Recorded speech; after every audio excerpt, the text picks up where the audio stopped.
I think that my husband and I are probably your biggest fans. We absolutely love this movie. I drug him to it, I have to be honest. He's like, oh, I don't want to go see another movie about slavery. And it was not that. So you tell me, how did you get this project? Why? Oh my goodness. You know, it's been such a long journey for me to get to this role, but it's been an amazing one. I first met the producer, Damien Jones, several years ago when I was straight out of drama school.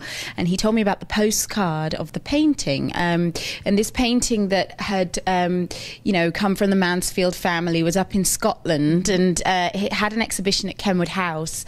But I missed the exhibition, so I had to go and get a postcard from the gift shop there. And he had said, you know, about this girl who really existed. And I just thought, this is incredible. Why don't we know about Dido? And, you know, having grown up in the UK and having gone to drama school in London and lived in the same area that Dido lived in, I just thought it was crazy. And I thought it was a really a story that needed to be told. I agree with you 100%. So a couple different things.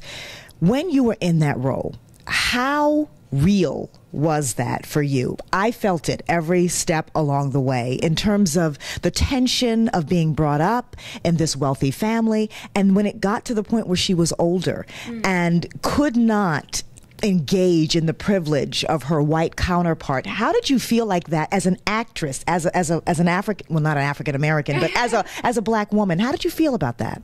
I mean, I was just so happy to be able to tell this story. I think that it's got so many nuances, and I think, you know, exploring the issue of racial identity, and not just racial identity, actually identity as a woman as well. You know, I think that it really is universal. So I think so many people can relate to it on many different levels, because we've got, you know, the class system as well in the UK, which is very, very specific to that period, and the marriage market and women and how you value yourself. And I think that was something that we always talked about with Amma, was very keen to impress on the whole cast, you know, that one of the things to hold on to, and the thing that I really connected to as well, is the idea of who defines you.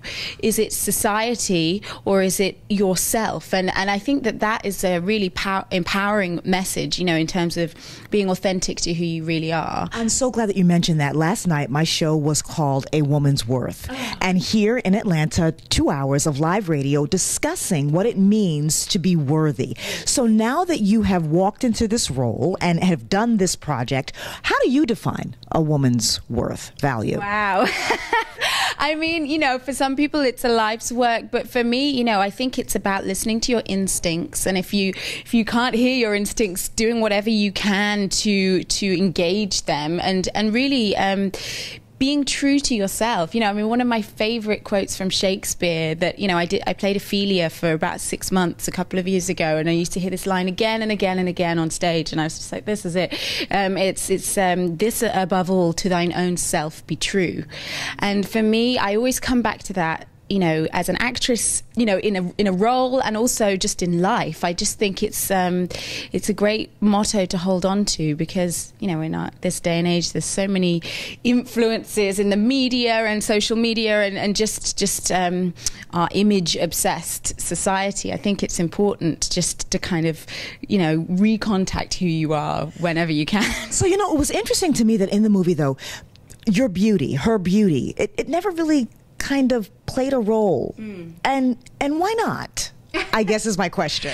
Well, I don't know. I mean, I think Amma Asante, our director, was very keen to kind of, you know, have a woman of color front and center of the movie, not playing, you know, Dido was not a slave, even though her mother was a slave. She is a woman of privilege. And I think, you know, the world that we exist in is definitely a beautiful world in this film. You know, it's the period, it's got that Jane Austen feel, you know, the colors, there's a real sweeping elegance to it.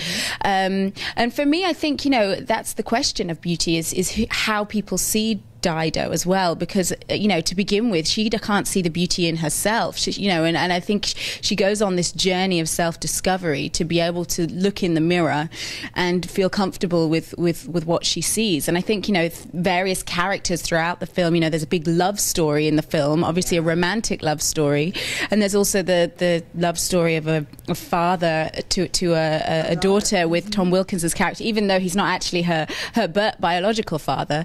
He plays that that role. But, you know, then there's various other characters that don't really know how to deal with Dido and are confused by her heritage and her looks and sort of, you know, lust after her, but are also repulsed by what that may represent to their society.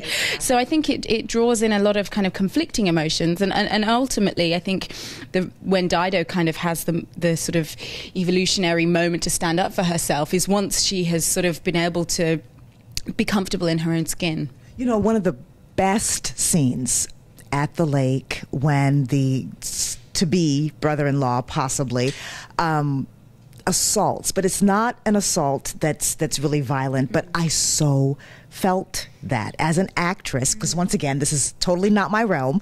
What do you do with that? How do you really do that? Yeah, you know, I mean, that was a powerful scene, and we, you know, just on a technical level, we did rehearse it, and you know, to be able to, you know that what the camera captures actually and how it is written is that he just grabs her by the waist and grabs her face. But how it's framed, right, I think, you know, it's just our faces. You can't see what else is going on. So I think a lot of your imagination takes it there. And you don't necessarily, as I say, you know, what we as actors actually, you know, did in that scene on the day is nothing compared with where people endow where it went to, you know. And I think that that's also interesting, kind of the power of film as well. You don't have to show everything to be able to show the emotion that, you know, that is evoked in you know, a kind of an assault like that. As an actress, take me on your journey. So where do you go from here? I mean, obviously really talented. I mean, extremely talented, beautiful to look at on film. What's next? Wow. Well, you know, the next film that I have coming out is a huge contrast to Belle. It's called Beyond the Lights, and it's directed actually by another female woman of color called Gina Prince Bythewood. She's written it as well, and it's a love story set in the music industry.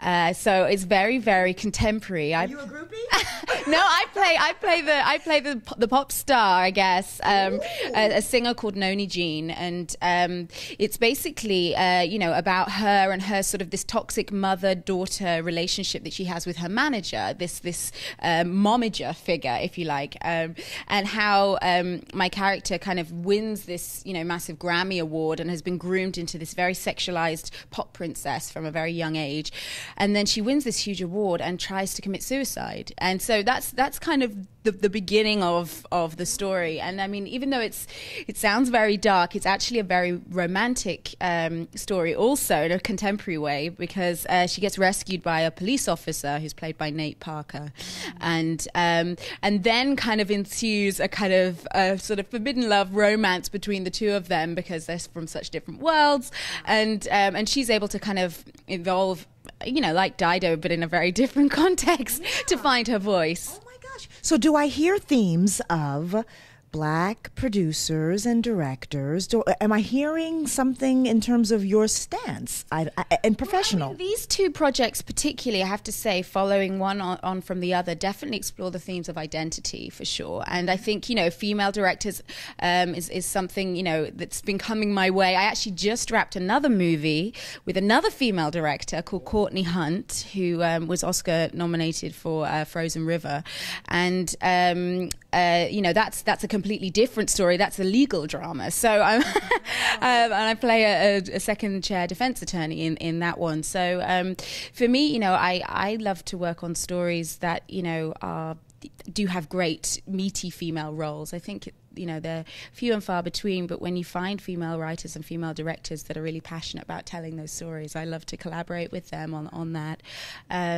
So we'll see, hopefully, you know, and I love the themes of Belle and Beyond the Lights, you know, that challenge our cultural perceptions. I think that, you know, that's how you kind of move the culture forward a little bit. I am so glad that you are here in this scene. Last question. My show coming up this Sunday is Eat, Pray, Laugh, and Love. So for those things, I'd like to find out, what do you love to eat? Right.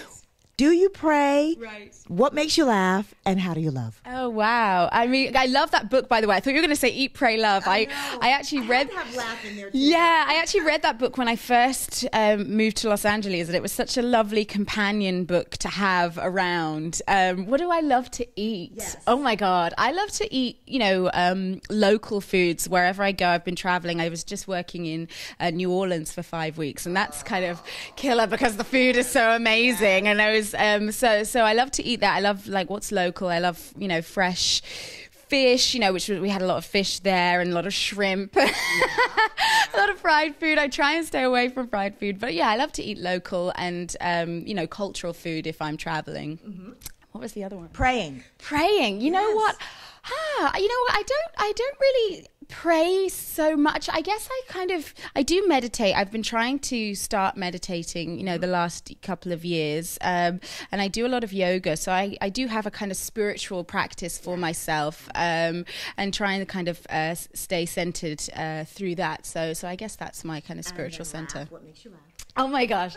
My friends make me laugh. I mean, and people send me stupid pictures, and my friends from home kind of keep me grounded and everything like that. And my dad always cracks me up because he's just funny. He has great perspective.